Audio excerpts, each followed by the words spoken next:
రెమ్మలు గొంతే విప్పిన కొత్త పూల మధుమాసంలో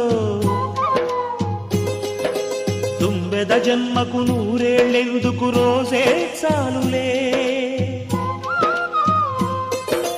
చింతపడే చిలిపి చిలక